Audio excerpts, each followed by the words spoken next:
Yeah, sana marinig mo to. Ito ang emosyon ko, nakitagal kong tinago. Kung nakikita mo lamang ang aking sitwasyon, nung iniwanan mo ako, yan ang maling desisyon. Dahil hindi man lang naisip na ako'y nasaktan, mas pinili mo pa siya na maging kasintahan.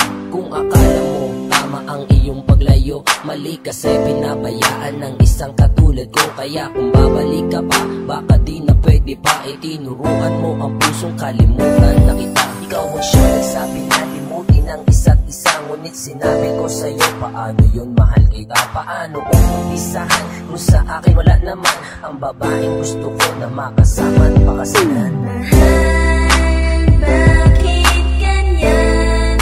Ako'y iniwan, nag-iisa, pumapatak ang mga luha.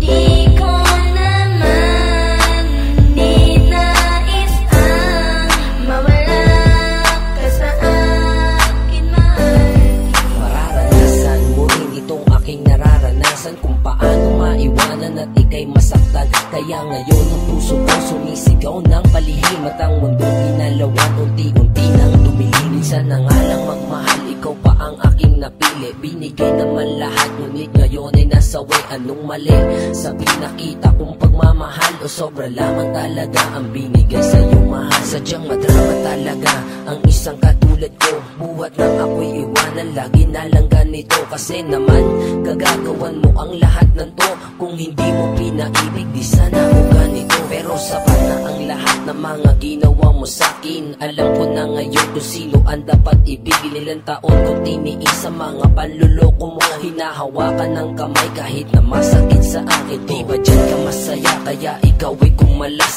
Sabi ko sa'kin sarili, ikaw na sana ang last. Bakit ganon ang ginawa, sinaktan at niloko mo? Dinurog mo ang puso ko na dati ngang ito'y buo. Mahal, bakit ganyan?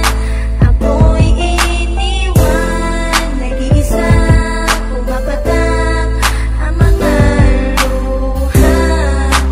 Di ko naman ninais ang mawala ka sa akin, mahal. Ano pa bang magagawa kundi ang kalimutan ka? Hanggat may oras at minuto, dapat ay limutin na ang mga nadaan sa atin. Ibaon na yan sa limot, di na dapat balikan yan ang solusyon na tanging mo. Dahil paulit-ulit lang nasasaktan natin damdamin, kaya ang tanging paraan ay kalimutan na lang natin. Dahil kung ibabalik ang mga nakaraan, ikaw at ako ay paulit-ulit lang masaktan. Pabayaan na lang natin desisyon ng panahon. Malay mo, balang araw bumalik ang relasyon na pinagtibay ng taon na dumaan na panahon. Baka sa gantong paraan umayos na ang relasyon. Ayoko sana ang iiwanan ka na lang bigla, ngunit ikaw ang nagpakita na dapat na mawala ang pagmamahal sa'yo. Hindi ko naman to pinilit, kung sa kong naramdaman sa puso ko ito'y sumisit. Siguro ngay hanggang doon na lang ang ating pagsasama, dahil di yan masisira kung sa akin di nagsawa. Mag-isa kung tatahakin kung saan tayong dalawa ang dapat nga ay magkasama at tayo ay masaya.